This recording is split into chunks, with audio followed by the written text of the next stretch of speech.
شیعوں کا یہ نہیں ہے کہ حضرت علی خدا ہیں اور حضرت علی جنت کے مالک ہیں. تو اس میں یہ احتیاط کرنی چاہیے, یوں کہنا چاہیے جو یہ بات کر رہا ہے کہ حضرت علی جنت کے مالک ہیں, حضرت علی خدا ہیں, یا جو بھی بعض لوگ ایسی بات, تو وہ اسلام سے خارج ہے. سمجھتے ہو کہ نہیں سمجھتے ہو؟ ابھی میں نے پورا بیان کیا نا کہ اہل حدیث میں اور علماء دیوبند کی بیسک ساری چیزیں ایک ہی ہیں. اس پہ بھی لوگ اشکال کر سکتے ہیں کہ فلاں اہل حدیث تو یہ بول رہا تھا اور فلاں دیوبندی عالم تو یہ بول رہا تھا. تو فلاں جو بول رہا تھا وہ اس کی اپنی رائے تھی, فلاں جو بول رہا تھا وہ کیا تھی, اس کی اپنی رائے تھی. آ گئی چائے. دنیا میں ہر سگریٹ کے ڈبے پہ لکھا ہوتا ہے خبردار سگریٹ نوشی صحت کے لیے مضر ہے. لکھا ہوتا ہے کہ نہیں لکھا ہوتا؟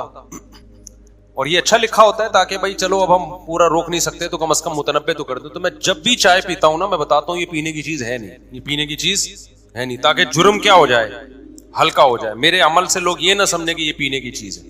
عادت پڑی ہوئی ہے, مجبوری ہے, چھوڑوں گا انشاءاللہ آہستہ آہستہ. صحیح ہے نا؟ تو اب وہ کیا ہے کہ کیا بات کر رہا تھا؟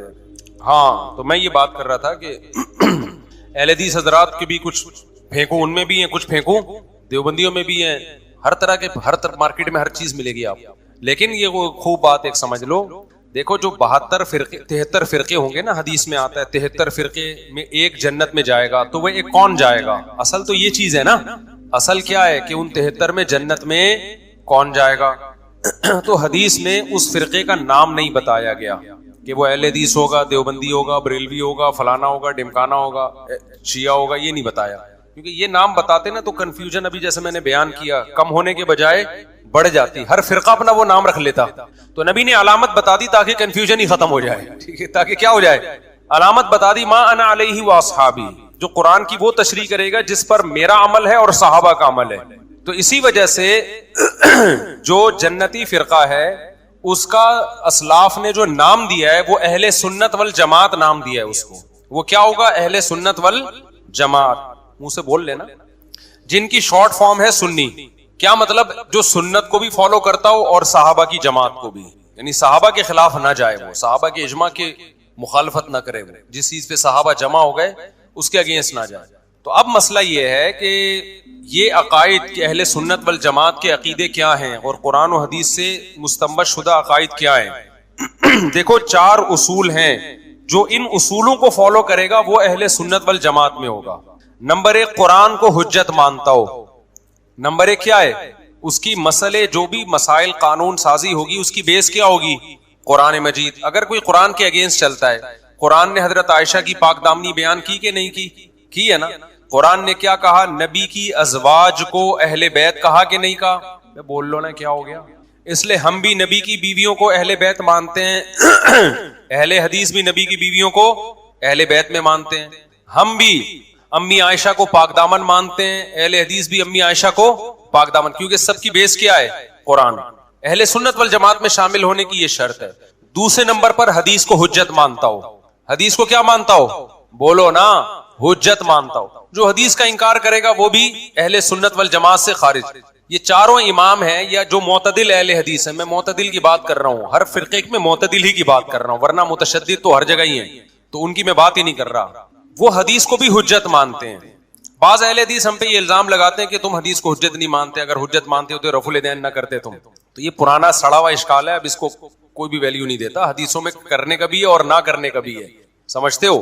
اور اس پہ کئی دفعہ جو چیلنج کرتے ہیں نا, بڑے بڑے ہو ہا ہو, جب چیلنج قبول کرو تو مارکیٹ سے, ہم نے تو رفع الیدین کے چیلنج بھی قبول کیے.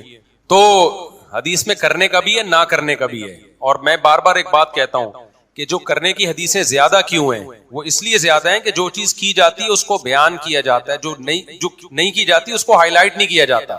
اگر آپ نبی صلی اللہ علیہ وسلم کی سیرت میں یہ دیکھیں گے کہ آپ نے زیادہ نمازیں یا خاص طور پر آخری نمازیں رفع الیدین کے ساتھ پڑھی ہیں یا رفع الیدین کے بغیر پڑھی ہیں, تو واضح قرائن ہے, اس پر واضح قرائن ہے کہ نبی کی آخری نماز وداؤٹ رفع الیدین تھی.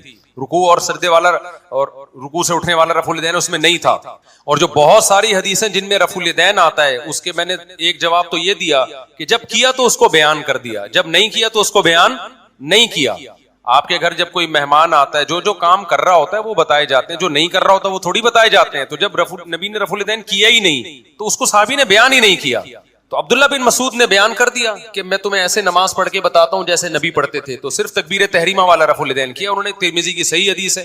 اس کو جو خام خواہ ضعیف قرار دیتے ہیں وہ بالکل جہالت کی بات ہے. امام ترمذی نے جس حدیث کو ضعیف قرار دیا وہ یہ والی نہیں ہے, وہ اس سے پہلے والی ہے. تو ان بیچاروں کو یہ نہیں پتا ہوتا کہ ادھر والی کو کر رہے ہیں کہ ادھر والی کو کر رہے ہیں, کیونکہ انہوں نے اردو ترجمے پڑھے ہوتے ہیں, عربی کا تو ان کو ویسے ہی نہیں پتا ہوتا. امام ترمذی نے عبداللہ بن مبارک کے حوالے سے نقل کیا کہ عبداللہ بن مبارک اس حدیث کو ضعیف قرار دیتے تھے. تو یہ والی کو نہیں قرار دیتے تھے, اس سے پہلے والی کو قرار دیتے تھے. اس کا میں کئی دفعہ بیان کر چکا ہوں.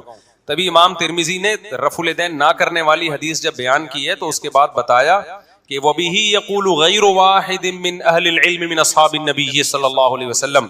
جب رفع الیدین کرنے کی حدیث ذکر کی تو فرمایا وَبِهِ يَقُولُ بَعْضُ أَهْلِ الْعِلْمِ مِنْ أَصْحَابِ النَّبِيِّ. یہی بعض صحابہ کا مذہب ہے اور جو اہل علم تھے. اور جب رفع الیدین نہ کرنے کی حدیث ذکر کی ہے تو امام ترمذی کہتے ہیں یہ بہت سارے صحابہ کا مذہب ہے اہل علم میں. اور امام ترمذی کی پوزیشن بتا دوں, یہ امام بخاری کے شاگرد ہیں, تو یہ بخاری ہم سے زیادہ سمجھتے ہوں گے. تو امام ترمذی تو رفع الیدین کے معاملے میں جو امام بخاری کے شاگرد ہیں, جن کے براہ راست روحانی باپ تھے امام بخاری, تو وہ تو اتنے اعتدال سے کام لے رہے ہیں. وہ کہہ رہے ہیں کہ یہ بھی بہت سارے صحابہ کا مذہب ہے. تو ان صحابہ نے نبی کو دیکھ کے یہ مذہب اختیار کیا ہوگا نا. کیا خیال ہے بھائی؟ تو اس لیے یہ جو اہل حدیثوں کا الزام ہے نا کہ یہ رفع الیدین یہ جو کرتے ہیں نہیں کرتے تو یہ حدیثوں کے منکر ہیں, یہ آپ کی اپنی مینٹل لیول ہے, اس کے حساب سے آپ فتویٰ لگا رہے ہو. جب آپ تحقیق کی دنیا میں جاؤ گے نیوٹرل ہو کے تو آپ کو پتا چلے گا کہ احناف کا موقف اس بارے میں کمزور نہیں ہے. خیر, تو یہ تو میں صرف یہ بتانے کے لیے کہ ہر ایک کی دلیل کیا ہے, حجت کس کو ہم مانتے ہیں, قرآن کو, اس کے بعد حدیث کو. لیکن بہت سے فرقے ایسے ہیں جو بہت ساری حدیثوں کا انکار کر دیتے ہیں. وہ حدیث کو حجت, وہ ان کا ایک مخصوص نظریہ ہے. تیسرے نمبر پہ اجماع ہے. دلیل کیا ہے؟ اجماع امت.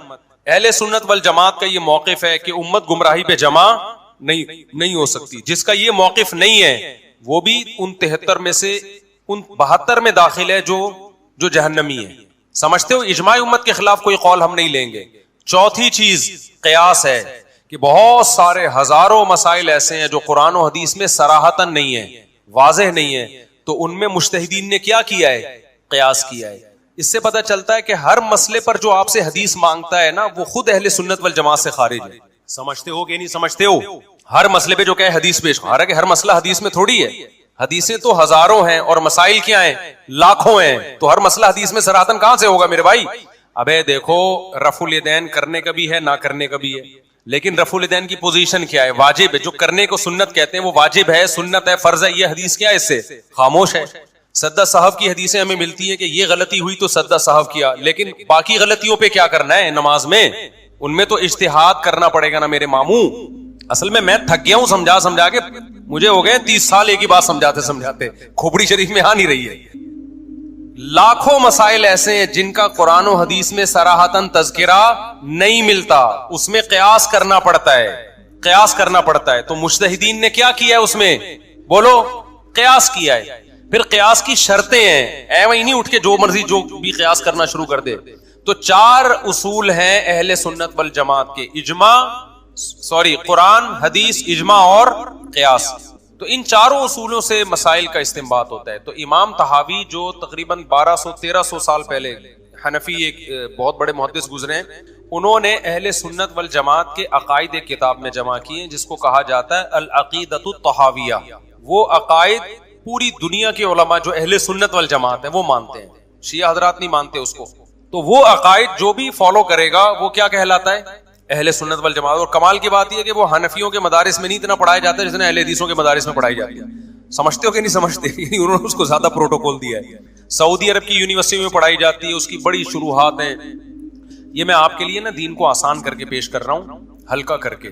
تو جو بھی ان عقیدوں کو فالو کرے گا جو عقیدہ طحاویہ میں قرآن و سنت سے مستنبط کر کے لکھے ہوئے ہیں, تو وہ کیا کہلاتا ہے؟ اہل سنت والجماعت. اور ہمارا یہ رائے ہے, ہماری یہ تحقیق ہے کہ وہ ان جنتی فرقے میں شامل ہے جس کے بارے میں نبی نے فرمایا کہ 72 جہنمی اور ایک منہ سے پھوٹنے پر گورنمنٹ نے پابندی تو نہیں لگائی, وہ ایک کیا ہوگا؟ جنتی ہوگا. اس کے عقائد کیا ہیں؟ تمام صحابہ, کسی صحابی کے خلاف زبان درازی نہیں کرنی, تقدیر کا عقیدہ اور آخرت کا عقیدہ اور ختم نبوت کا عقیدہ, یہ ساری چیزیں ملا کے اس میں, ٹھیک ہے نا. اب بات سمجھو, اہل حدیث میں جو معتدل ہیں وہ بھی اسی کو مانتے ہیں, جو احناف میں معتدل ہیں وہ بھی اسی کو مانتے ہیں, باقی بعد میں جو اختلافات ہوئے نا، جیسے المہند المفند ہے عقیدوں کی کتاب، اہل حدیث کہتے ہیں ہم اس کو نہیں، بہت سے اہل حدیث کہتے ہیں ہم اس کو نہیں مانتے، بہت سے کہتے ہیں ہم اس کو مانتے ہیں، بڑا اختلاف چل رہا ہے کہ یہ متنازع عقیدے ہیں وغیرہ وغیرہ. اس کی پوزیشن سمجھ لو المہند المفند کی، کیونکہ ہمارے یہاں بھی بعض لوگوں نے اس کو بہت غلو کیا ہے. دیکھو قرآن و سنت میں کچھ عقیدے ایسے ہوتے ہیں جن میں اختلاف کی گنجائش نہیں ہوتی. اگر آپ اس میں اختلاف کرو گے تو آپ ان 72 میں داخل ہو جاؤ گے جو کون سے ہیں؟ جہنمی. لیکن کچھ عقیدے ایسے ہیں جو قرآن و سنت نے واضح طور پہ بیان نہیں کیے. ہر عقیدہ بھی بنیادی نہیں ہوتا، کچھ عقیدے بنیادی ہوتے ہیں، کچھ کیا ہوتے ہیں اس میں آپ کی رائے ہے، آپ یہ رکھ بھی سکتے ہیں اور نہیں بھی رکھ سکتے. تو المہند علی المفند کے کچھ عقیدے ایسے ہیں جو اتفاقی ہیں، ان سے کوئی اختلاف کرے گا تو گمراہ ہوگا. کچھ عقیدے ایسے ہیں جو علماء دیوبند نے دوسری جگہ وضاحت کی، ہماری رائے ہے، اس سے کوئی اختلاف بھی کر سکتا ہے. اور وہ بھی جو علماء دیوبند کی رائے ہے تو اس میں وہ اکیلے نہیں ہیں، وہ بھی 1200 سال پہلے بھی علماء کی رائے تھی، اس کے صدیوں سے چلی آ رہی ہے. ان کے بارے میں یہ کہنا کہ علماء دیوبند نے گڑھ لیا ہے، یہ جھوٹ ہے بہت بڑا. گڑھے ہوئے نہیں ہے، وہ صدیوں سے چلے آ رہے ہیں. ہم جو گئے تھے نا سمجھانے کے لیے المہند المفند کے بارے میں، وہ یہی سمجھانے کے لیے گئے تھے کہ جو آپ الزام لگا رہے ہو نا کہ علماء دیوبند نے گڑھے ہیں، یہ الزام جھوٹا ہے. یہ تو بڑے بڑے محدثین کے عقیدے جو المہند المفند میں لکھے ہوئے ہیں، لیکن پھر بھی ان میں ہر عقیدہ ایسا نہیں ہے جس سے آپ کو اختلاف نہیں کر سکے. علماء نے لکھا ہے مثال کے طور پر نبی کی جسد سے جو مٹی چھوتی ہے وہ عرش سے افضل ہے. علماء دیوبند خود ہی اسی کے قائل ہے کہ اگر کوئی عقیدہ نہیں رکھتا تو نہ رکھے. کوئی کہتا ہے عرش افضل ہے تو بھی ٹھیک ہے، کوئی کہتا ہے مٹی افضل ہے تو بھی ٹھیک ہے. عرش بھی اللہ کی مخلوق ہے، مٹی بھی کیا ہے؟ اللہ کی مخلوق ہے. ایک مخلوق کو دوسری مخلوق پہ فضیلت دو، کوئی اس کو دے رہا ہے. ہاں نبی کو اللہ پہ فضیلت دو گے پھر یہ کیا ہو جائے گا؟ پھر یہ غلط ہو جائے گا. تو اللہ پہ تو کون فضیلت دے رہے بھائی؟ عرش بھی ایک مخلوق ہے جو بعد میں اللہ نے بنائی ہے، قبر کی مٹی بھی ہے. تو مٹی اور عرش کا ٹکراؤ ہو رہا ہے، اس میں آپ کسی کو بھی افضل قرار دے سکتے ہیں. علماء دیوبند کا عقیدہ یہ کہ مٹی افضل ہے، اور یہ عقیدہ اس لیے کہ قاضی عیاض نے جو 1200-1300 سال پہلے گزرے ہیں، مجھے اسپیسیفک ان کی ڈیٹ میں ہو سکتا ہے غلطی ہو جائے، یعنی 1000 سال سے تو زیادہ ہو گیا، انہوں نے اجماع نقل کیا ہے. بھئی اس پر تو پوری امت کا اجماع ہے کہ قبر کی مٹی عرش سے کیا ہے؟ افضل ہے. تو علماء دیوبند نے وہ عقیدہ لے لیا جو جمہور کا عقیدہ ہے. اجماع نہ بھی مانو تو جمہور کا تو بن ہی گیا نا. تو صدیوں سے علماء اسی کا، عرب بھی اسی کے قائل ہیں. کویت کا جو مجمع الفقہ الاسلامی ہے، مجمع الکویت الاسلامیہ، تو وہ جو ہے کویت کا جو ایک فقہ کی اکیڈمی ہے، ان کے علماء ان کا بھی یہی عقیدہ ہے. تو یہ علماء دیوبند کا گڑھا ہوا نہیں ہے. بعض لوگ کہتے ہیں یہ علماء دیوبند نے گڑھ لیا ہے. علماء آپ پوری دنیا میں سروے کرو گے تو سب کا یہی ملے گا آپ کو، سوائے چند ایک کے. لیکن جو چند ایک اس عقیدے کو غلط مانتے ہیں وہ بھی ان علماء کو غلط نہیں مانتے جو اس عقیدے کو صحیح مانتے ہیں. یہ صرف پاکستان میں 2-4 اسکالر ایسے پیدا ہوئے ہیں جنہوں نے ان عقیدوں کی بیس پہ علماء دیوبند کو گمراہ قرار دینا شروع کر دیا، حالانکہ ان کو یہ نہیں پتا کہ اگر آپ علماء دیوبند کو گمراہ قرار دیتے ہو تو پھر آپ کو بڑے بڑے محدثین پہ بھی یہ فتویٰ لگانا پڑے گا. لیکن وہ اتنے ڈھیٹ ہیں خاندانی کہ ان کو جب یہ بتایا بھی جاتا ہے کہ یہ تو فلاں کا بھی عقیدہ ہے، فلاں محدث کا بھی عقیدہ ہے، تو وہ ایسے ٹیپ لگا کے بیٹھتے ہیں، پھر اگلا کلپ ریکارڈ کروا رہے ہوتے ہیں کہ علماء دیوبند گمراہ ہیں، دیکھو ان کا یہ عقیدہ ہے. صحیح ہے نا؟ تو ڈھیٹ بنے گے پھر کوئی انتہا نہیں ہے. اسی طرح علماء دیوبند کا جو یہ عقیدہ ہے قبروں سے فیض حاصل کرنا، اس پہ فوراً شور مچایا جاتا ہے یہ تو شرک ہے. علماء دیوبند نے اس کے بعد لکھا ہے کہ وہ طریقے سے فیض جو عوام میں رائج ہے وہ حرام ہے. آپ وہ طریقے کا فیض علماء کی طرف منسوب کر رہے ہو جو پبلک میں رائج ہے، وہ والا فیض منسوب کر رہے ہو نا. قبروں سے جا کے مدد مانگنا، اس کو تو لکھ رہے ہیں کہ وہ اس کو ہم جائز نہیں سمجھتے. تو اس سے صاف پتہ چلتا ہے کہ پھر آپ علماء دیوبند سے ہی پوچھیں گے جناب کون سا والا فیض پھر جائز ہے، تو ہم بیٹھے ہوئے بتانے کے لیے. مطلق فیض کا انکار کسی نے بھی نہیں کیا. دیکھو حضرت عمر رضی اللہ تعالیٰ عنہ نے وصیت کی کہ مجھے کہاں دفنایا جائے؟ قبر کے پاس. کیوں؟ تاکہ اللہ کی جو رحمت پیغمبر کی قبر پہ آتی ہے وہ رحمت اس کا کچھ حصہ مجھے بھی ملے. تو یہ بھی تو فیض ہے نا قبر سے. لوگ کہتے ہیں نا بھائی بزرگوں کا فیض ہے کہ آج میں یہاں پہنچا ہوا ہوں. اس کے ایک غلط مطلب ہے، ایک صحیح مطلب ہے. غلط مطلب یہ کہ ان بزرگ نے پتہ نہیں کچھ کیا ٹیکنیکل کام کیے جس کی وجہ سے میری بگڑی پار ہو گئی، یہ 100% حرام عقیدہ ہے. اور ایک ہے میں حضرت کے پاس بیٹھتا تھا تو اللہ کی خصوصی برکتیں ہوئی، اللہ نے اس کی برکت سے کیا کیا؟ کام کس نے کیا ہے؟ اللہ نے کیا. بزرگوں کی صحبت کے فائدے ہوتے ہیں نا، اسی فائدوں کو فیض سے تعبیر کر رہے ہیں. وہ کہتے ہیں نا یہ تو بھائی آپ کا فیض ہے کہ جب آپ لوگ مجھے کہہ رہے ہوتے ہیں آپ کا فیض ہے کہ میں نے داڑھی رکھ لی. اب آپ کو یہ شرک ہے جی مفتی صاحب کا فیض کہاں سے ہو گیا؟ بھائی بیان سن کے داڑھی رکھی ہے. تو قبر جو ہے نا نیک لوگوں کی قبر کے حدیث میں آتا ہے حضرت موسیٰ علیہ السلام کو جب پتا چلا نا میری موت کا وقت آ گیا تو آپ نے کہا کہ مجھے بیت المقدس کے قریب لے جاؤ، میں وہاں دفن ہونا چاہتا ہوں. تو مسجد کا فیض حاصل کرنا چاہتے کہ نہیں چاہتے تھے؟ تو جگہوں کے بھی فیض ہوتے ہیں, وقتوں کے بھی. رمضان کا الگ فیض ہے, وقت کا فیض ہوتا ہے, جگہوں کے فیض ہیں. لوگ کیوں مدینہ میں دفن ہونا چاہتے ہیں؟ تاکہ مدینہ کا ان کو فیض ملے. اسی طرح کسی نیک آدمی کی قبر کے قریب دفن ہونا, یہ بھی کیا, اس قبر کا کیا ہے, اس کا فیض حاصل کرنا چاہتا ہے کہ بھائی شاید اللہ تعالیٰ میرے اوپر رحم کرے کہ بھائی اس کے پڑوس میں دفن ہو. تبھی تو حضرت عمر نے کہا کہ مجھے نبی کے قریب دفن کیا جائے. لوگ جنت البقیع میں دفن ہونے کی کوشش کرتے ہیں. تو اسی طرح اہل اللہ کی قبر کی زیارت کرنا یا قبرستان کا بھی فیض ہوتا ہے.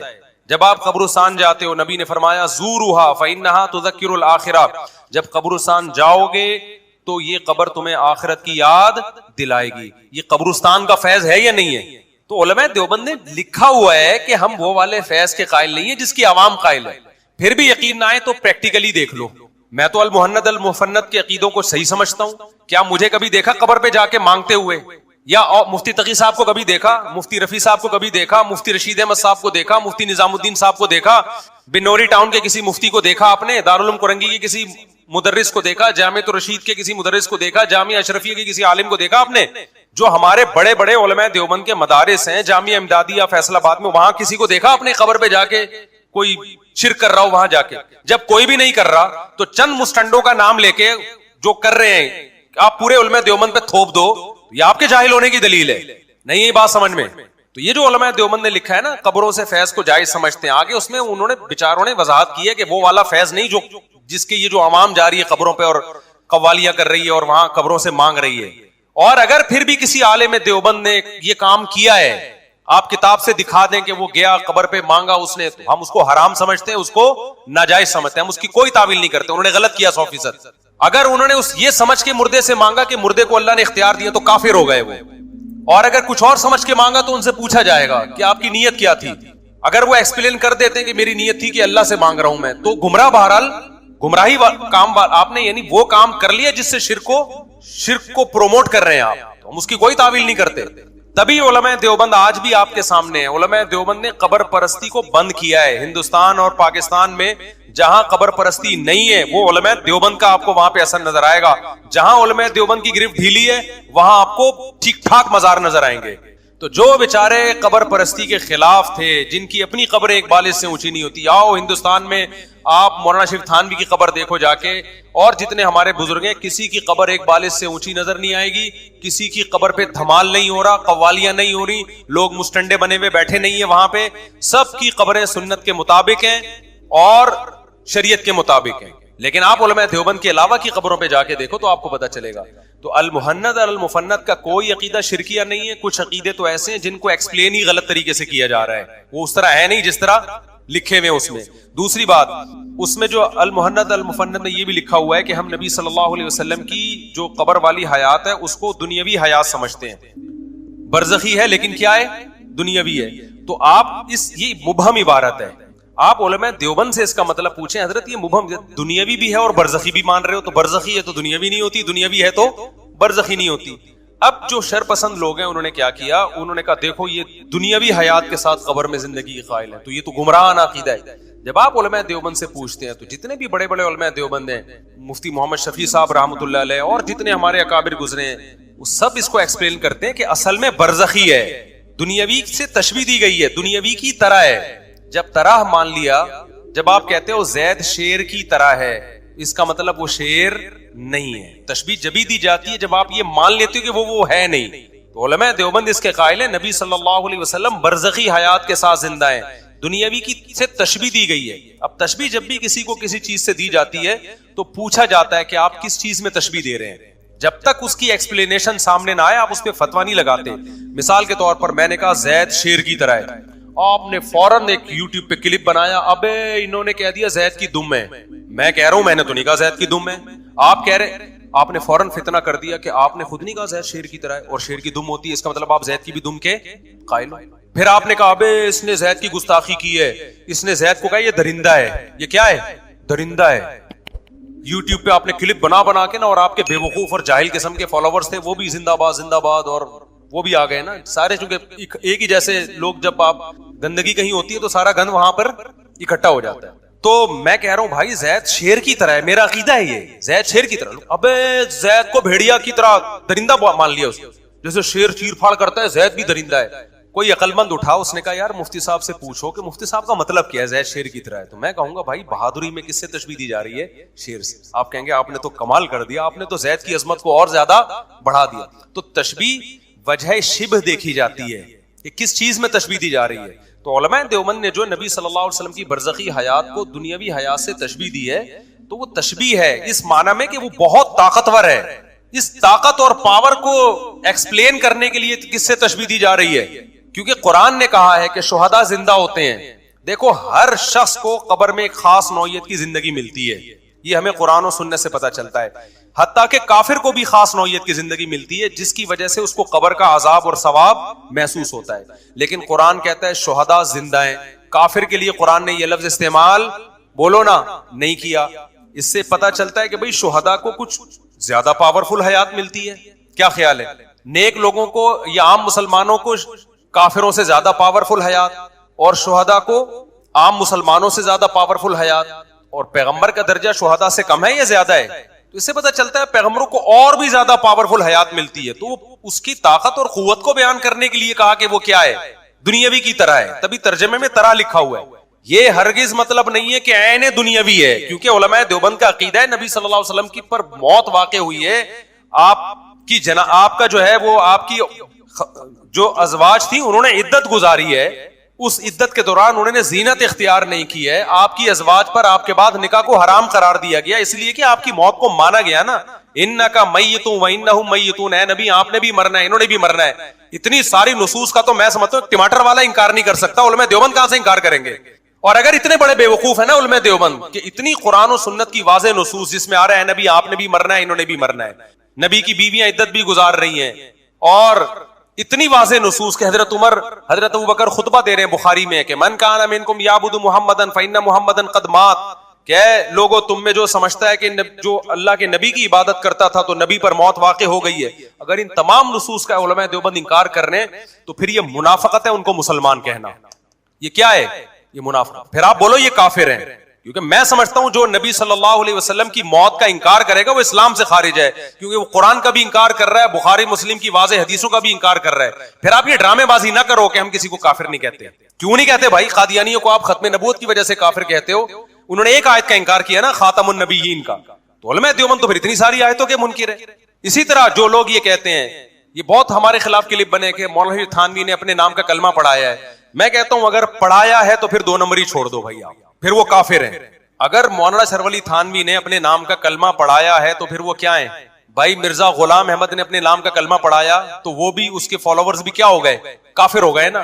تو مولانا اشرف علی تھانوی نے اگر اشرف علی رسول اللہ پڑھوایا, ہم تو کہہ رہے ہیں نہیں پڑھوایا, جھوٹا الزام ہے, ہم نے تو اس کو ایکسپلین بھی کیا ہے, جھوٹ بول رہے ہیں یہ لوگ. اگر پڑھوایا ہے تو پھر مولانا تھانوی رحمۃ اللہ علیہ مسلمان نہیں تھے, اور اس کلمہ پڑھوانے کے بعد بھی اگر میں مولانا تھانوی کو مسلمان مان رہا ہوں, اللہ کا ولی مان رہا ہوں, صرف مسلمان بھی نہیں, میں تو ولی اللہ مانتا ہوں, تو میں بھی کیا ہوں؟ پھر آپ یہ تکلف نہ کرو کہ یہ مسلم ہے, ان کے پیچھے نماز, ہم سب کے پیچھے نماز پڑھتے ہیں. کافر قادیانی کے پیچھے نماز نہیں ہوتی. قادیانی ختم نبوت کا منکر ہے, پھر اشرف علی تھانوی رحمۃ اللہ علیہ کا ختم نبوت کے منکر ہیں, پھر جو علماء ان کو مانتے ہیں وہ بھی ختم نبوت کے منکر ہیں. پھر یہ 2 نمبری اور یہ ڈرامے بازی نہیں کرو آپ لوگ. جو بھی اسکالر ہے, میں کسی خاص اسکالر کی بات نہیں کر رہا, آئندہ جو بھی یہ کہے نا کہ اشرف علی تھانوی نے اپنے نام کا کلمہ پڑھوایا ہے, آپ بولو یار پڑھوایا تو پھر کافر ہو گئے نا وہ, آپ کافر کیوں نہیں بولتے؟ پھر وہ جواب میں کہ ہم کسی کو کافر نہیں بولتے, تو آپ کہ پھر قادیانی کو کیوں بولتے ہو؟ تو وہ جواب میں کہیں کہ اگر ہم اس لیے بولتے ہیں کہ ان کو پاکستانی آئین نے کافر قرار دیا ہے, اس کا مطلب جب تک پاکستانی عدالت نے ان کو کافر قرار نہیں دیا تھا تو پھر قادیانی مسلمان تھے آپ کی نظر میں. تو ٹوپی ڈرامے ہیں, باطل کہیں بھی ایک جگہ ٹکتا نہیں ہے, خوب سمجھ لو, کلابازیاں کھاتا ہے وہ. اب ایک کھوپڑی شریف میں بات آ رہی ہے کہ نہیں آ رہی ہے؟ تو علماء دیوبند کے وہی عقائد ہیں جو اہل سنت والجماعت کے ہیں, اور بیسک عقائد ہمارے العقیدہ طحاویہ میں. تبھی المحند علی المفند ہمارے دینی مدرسوں میں نہیں پڑھائی جاتی, کیونکہ اس میں سارے عقیدے بیسک عقیدے نہیں ہیں. بیسک عقیدے وہ ہیں جو العقیدہ طحاویہ میں, ایمان مفصل, ایمان مجمل میں, آمنت باللہ و ملائکتہ و کتبہ یہ اصل یہ ہیں. اور بہشتی زیور کے شروع میں جو عقیدے لکھے ہوئے ہیں ان کو اہل حدیث بھی مانتے ہیں. تو ہمارا اہل حدیث کا عقیدوں میں کوئی اختلاف بولتے کیوں نہیں ہے. میں اس لیے کہہ رہا ہوں کہ دونوں طرف کے جو مناظر ٹائپ کے لوگ ہیں نا وہ غلو کرتے ہیں. اہل حدیثوں میں بھی بعض غالی ہیں جو علماء دیوبند کو اہل سنت سے خارج کرتے ہیں, ادھر بھی بعض غالی ہیں. لیکن حقیقت یہ ہے کہ نہ علماء دیوبند کے عقیدے اہل سنت والجماعت کے خلاف ہیں, وہی عقیدے جو صدیوں سے چلے آ رہے ہیں. جو قرآن و حدیث سے مزین ہے. اور اہل حدیث کے بھی بیسک عقیدے کیا ہیں؟ وہی عقیدے ہیں. تو ان کا بنیادی عقیدوں میں کوئی اختلاف نہیں ہے. ہمارا اہل حدیث سے صرف یہ اختلاف ہے کہ آپ اپنے فقہ کو کیا کر لو بھائی، مدون کر لو. اب وہ کہتے ہیں ہم نہیں کرتے، تو پھر ہماری کتابیں مدرسوں میں پڑھانا چھوڑ دو. آپ کو اگر فقہ کے متن کی ضرورت نہیں ہے تو پھر قدوری کیوں پڑھا رہے ہو؟ اس کا مطلب آپ کو بھی ایک متن چاہیے نا پڑھانے کے لیے. دیکھو ہمارے پاس متن ہے. امام ابو حنیفہ کے جو شاگرد تھے امام محمد، انہوں نے 6 کتابیں لکھی تھی. یہ بات ہو رہی ہے آج سے 1100 سال پہلے. تو ہمارا جو اسلامی لا تھا وہ ریٹن فارم میں کب آیا؟ 1100 سال پہلے. بعض لوگ کہتے ہیں اس سے پہلے کیا ہوتا تھا، جب اس سے پہلے ریٹن کی ضرورت نہیں تھی تو اب کیا ضرورت پڑ گئی تھی. یہ پھر حدیث پہ بھی اشکال ہوگا کہ امام بخاری کے دور میں حدیثیں جو ہے پراپر مرتب ہوئی ہیں، تو 150 200 300 سال کے بعد جا کے اس سے پہلے کیا ضرورت. جب اس سے پہلے ضرورت نہیں تھی، بعد میں ضرورت پڑی، تو فقہ کی بھی پہلے ضرورت نہیں تھی، بعد میں ضرورت پڑی، کیونکہ لا ریٹن میں ہوتا ہے نا. دیکھو شروع میں محدثین کوئی حدیث کی کتاب نہیں لکھتے تھے، حدیثیں سینہ بسینہ چلتی تھیں. بعد میں بادشاہوں کو، خلفاء کو خیال آیا کہ یار یہ تو سارا علم ضائع ہو جائے گا، کب تک سینہ بسینہ چلے گا معاملہ، ایک چیز ریٹن میں ہونی چاہیے. تو الحمدللہ محدثین نے کتابوں کو مدون کیا. امام احمد نے کیا کیا، ایک صحابی سے جتنی حدیثیں ہیں وہ ساری، پھر دوسرے صحابی سے، پھر تیسرے صحابی سے، اس طرح کتاب لکھی. کسی نے وضو کی حدیثیں پہلے، غسل کی پھر مختلف، اس طرح سے ترتیب دے کے کتابوں کو مدون کیا. ہم پر احسان کر دیا. اب ہمارے پاس حدیث کا ایک ایسا مجموعہ آ گیا، پوری امت کا اس پہ اجماع ہو گیا. اب اگر کوئی شخص اٹھتے آتا ہے، مجھے ایک بات بتاؤ، وہ کہتا ہے کہ مجھ سے فلاں نے بیان کیا، مجھ سے فلاں نے بیان کیا، مجھ سے فلاں نے بیان کیا، ہوتے ہوتے سند کہاں تک پہنچاتا ہے؟ محمد صلی اللہ علیہ وسلم تک. ہم اسی حدیث کو مانیں گے؟ ہم کہیں گے کتاب میں دکھاؤ. یہ کہیں گے کہ نہیں کہیں گے؟ وہ کہ یہ کتابیں تو بہت بعد میں لکھی گئی ہیں، یہ تو کوئی 3 صدی ہجری میں، کوئی 4 صدی ہجری میں. اس سے پہلے کیا تھا؟ اس سے پہلے تو سند چلتی تھی. تو میں بھی کیا چلا رہا ہوں؟ سند چلا رہا ہوں. مجھ سے فلاں نے، مجھ سے فلاں نے. ہم کہیں گے ابے ہمارے پاس کوئی معیار ہی نہیں ہے پرکھنے کا کہ تو نے فلاں سے سنا بھی ہے کہ نہیں سنا، اس نے فلاں سے سنا بھی ہے کہ نہیں سنا. اس 2 نمبری کا دروازہ بند کرنے کے لیے محدثین نے کتابوں کو مرتب کر دیا کہ اب جو حدیث اس کتاب میں ہوگی وہ تو مانی جائے گی، اس سے ہٹ کے ہے وہ چاہے کتنی مضبوط سند لے آؤ کوئی نہیں مانے گا. چاہے وہ علامہ اقبال کے واسطے سے ہوتے ہوئے، قائد اعظم کے واسطے سے ہوتے ہوئے بھی نبی تک پہنچ رہی ہوگی، ہم کہیں گے بھائی وہ اپنے پاس رکھو. تو اسی طرح اسلامی قانون وہ حدیثوں سے پہلے مدون کر لیا گیا تھا، کیونکہ حدیثیں تھیں، کتابیں نہیں تھی، لیکن حدیثیں تو تھیں نا. تو اسلامی قانون جب مدون کر لیا گیا، اب کوئی مارکیٹ میں نیا مسئلہ لے کر آئے گا، ہم کہیں گے کتاب میں دکھا بھائی. وہ کہے گا میں نے قرآن و حدیث سے استدلال کیا ہے. تو اس کو یہی جواب دیا جائے گا کہ جیسے اب کوئی سند قیامت تک پیش کر دے نا نبی تک، اس کی کوئی اعتبار نہیں ہے، تو ایسا ہی کوئی مسئلہ مارکیٹ میں نیا لائے گا، اس کا کوئی اعتبار نہیں ہے، کیونکہ قرآن و سنت کی روشنی میں مسائل لکھ لیے گئے ہیں، انہی میں سے کسی ایک کو فالو کرنا پڑے گا. تو صرف قرآن و حدیث کا حوالہ کافی نہیں ہے، آپ کو کسی مجتہد فقیہ کا بھی حوالہ دینا پڑے گا کہ یہ قول کسی نے پہلے کیا بھی ہے کہ نہیں کیا، یا تو مارکیٹ میں نیا مسئلہ لے کر آ رہا ہے. جیسے غامدی صاحب جب کہیں گے کہ بھائی وہ نہیں ہے، رجم نہیں ہے شادی شدہ مرد اور عورت کے لیے، کیونکہ قرآن میں رجم کا تذکرہ نہیں ہے، تو ہم غامدی سے پوچھیں گے کہ یہ تو کسی فقیہ نے نہیں لکھا، بتاؤ کسی مجتہد نے لکھا ہو کہ رجم نہیں ہے، تو وہ کہے گا لکھا ہوا نہیں دکھا سکتا وہ. تو ہم کہیں گے بھائی نیا لایا مارکیٹ میں، کیا لایا ہے؟ نئی چیز آئی ہے، ایکسیپٹیبل نہیں ہے. تو اسی طرح فقہ بھی مدون کر لیا گیا. امام ابو حنیفہ کے شاگرد تھے امام محمد، انہوں نے 6 کتابیں لکھی جو فقہ حنفی کا متن ہے. انہی 6 کتابوں کی آگے شروحات ہوتے ہوتے ہمارے پاس ایک متن بھی ملے گا، ہمیں شروحات بھی ملیں گی، فتاوی بھی ملیں گے. اسی طرح فقہ شافعی میں بھی، مالکی میں بھی، حنبلی میں بھی. تو ہم اہل حدیث سے وہی سوال ہے کہ آپ بھی ایک لا کو مرتب کر لیں. اور اگر آپ کہتے ہیں ہمارا ہر مسئلہ ہم ڈائریکٹ قرآن حدیث سے نکالتے ہیں، تو پھر مدرسوں میں بھی نہ فقہ حنبلی پڑھائیں، نہ فقہ حنفی پڑھائیں، نہ تنقیدی نظر سے، آپ پھر ڈائریکٹ بخاری پڑھایا کریں اور اسی سے مسائل بتاتے رہا کریں. پھر متن کیوں پڑھا رہے ہو فقہ کا؟ اس کا مطلب آپ کو بھی ضرورت ہے، کوئی ریٹن چیز ہونی چاہیے جس میں سب مسائل ملیں. تو ان کے ریٹن مسائل ہیں، میں مانتا ہوں اہل حدیثوں کی کتابیں ہیں اس پہ، وضو پہ بھی مسائل، نماز پہ بھی، لیکن کوئی ایسا جامع نصاب نہیں ہے جس کو سب مانتے ہوں. حنفیوں میں ملے گا، شافیوں میں ملے گا، حنابلہ میں ملے گا، مالکیہ میں ملے گا. اہل حدیث میں اب تک 1400 سال گزر گئے نہیں ہے. تو اب لکھ لیں بھائی، ہم مان لیں گے. میں سچی مچی میں کہہ رہا ہوں مان لوں گا، میں اوپر اوپر سے نہیں کہہ رہا، کیونکہ جب ایک چیز ہے نسبت تو اس کی بھی قرآن و حدیث کی طرف ہے نا. تو چلو یار ہم مان لیں گے اس کو، بشرطے کہ اس میں اجماع امت کے خلاف کوئی مسئلہ نہ ہو. تو آپ اس کو ریٹن فارم میں لے آئیں. اس کا فائدہ کیا ہوگا؟ پھر یہ بعض اہل حدیث جو 2 نمبریاں کرتے ہیں اس سے رک جائیں گے. وہ 2 نمبریاں کیا کرتے ہیں؟ بس وہ بتا کے میں آتا ہوں مسائل کی طرف. وہ 2 نمبریاں یہ کرتے ہیں کہ جب 3 طلاقیں دیتے ہیں تو اہل حدیث سے فتویٰ لے کے 1 کر لیتے ہیں, لیکن جب کسی لڑکی سے شادی کرنی ہوتی, اس کا ابا راضی نہیں ہوتا, تو پھر ولی کی اجازت کے بغیر اہل حدیث نکاح کو نہیں مانتے. اس میں وہ کس سے فتویٰ لیتے ہیں؟ حنفی سے فتویٰ لیتے ہیں. یہ 2 نمبریاں ہم نے اہل حدیثوں میں بھی دیکھی ہیں. اسی وجہ سے علماء کہتے ہیں کہ جب آپ ایک فقہ کو فالو کرو گے تو پراپر اسی کو فالو کرو گے آپ. اگر آپ حنفی ہو تو پراپر حنفی رہو گے آپ, شافی ہو تو پراپر شافی رہو گے آپ, پھر اگر اہل حدیث ہو تو پراپر اہل حدیث. تو وہ جب ہی ممکن ہے جب آپ کا ریٹن میں کوئی مسائل کا مجموعہ ہوگا جس کو سب مانتے ہوں گے. حنفیوں میں ہے, شافیوں میں, آپ میں نہیں ہے. تو آپ میں یہ ہے کہ وہ اس اہل حدیث عالم کو مانتا ہے, یوٹیوب پہ اس کو سنتا ہے, بس اسی کو سنتا ہے, دوسرا اس کو سنتا ہے, دوسرے کو نہیں سنتا, اس کو سنتا ہے, تیسرے کو نہیں سنتا. یہ تو امت اکائیاں میں بڑھ جائے گی نا, یہ غلط ہے. سمجھتے ہو گے نہیں سمجھتے؟ آگے چلتے ہیں میرے بھائی. اچھا, ایک میں نے حدیث بیان کی ہے کہ انار کا ایک دانہ ایسا ہے جو جنت کا دانہ ہے. میں نے حدیث بیان کی تھی کہ ہر انار میں ایک دانہ ایسا ہوتا ہے, حدیث میں آتا ہے, جو کہاں سے آیا ہے؟ جنت سے آیا. تو ایک اہل حدیث مولانا, وہ اہل حدیث بھی نہیں ہے, پتہ نہیں کیا ہے وہ, واللہ عالم. میں نے سمجھا کہ شاید اہل حدیث ہوں گے, وہ کچھ اور ہی چیزیں تو آ رہی ہیں مارکیٹ میں, تو پتہ ہی نہیں چلتا یہ سعودی عرب کے مفتیوں کے مقلد ہیں یا حدیث کے فالوور ہیں. کچھ کھوپڑی میں سمجھ میں نہیں آتی بات. خیر وہ جو بھی ہے ہم سے اچھے ہی ہوں گے, میرا مقصد ان کی برائی نہیں ہے. انہوں نے پورا 20 منٹ کا کلپ بنایا یا 15 منٹ کا میرے خلاف کہ اس نے یہ حدیث بیان کی ہے, یہ صحیح حدیث نہیں ہے, یہ موضوع حدیث ہے, اس میں تو سعودیوں کے مفتیوں کا بھی یہی فتویٰ ہے, اور اللہ بھلا کرے علماء دیوبند کا بھی یہی فتویٰ ہے کہ یہ انار کے اندر جو ایک دانہ ہے وہ جنت کا دانہ, یہ حدیث موضوع ہے. من گڑا تھا پورا 10-15 منٹ کا. تو میں نے سنا وہ کل بیٹھ کے, اسٹائل ان کا صحیح ہی تھا, لیکن 10-15 منٹ ایک بات کو طول دیا. میں نے کہا یار اتنا کرنے کی کیا ضرورت تھی؟ مجھے کہیں سے میسج بھجوا دیتے, مفتی صاحب یہ حدیث ضعیف ہے, میں تحقیق کر کے رجوع کا اعلان کر دیتا. یہ کیا ہے بھائی, مجھ سے غلطی ہوئی ہے, اس پہ اتنا لمبا کلپ بنانے کی کیا ضرورت تھی؟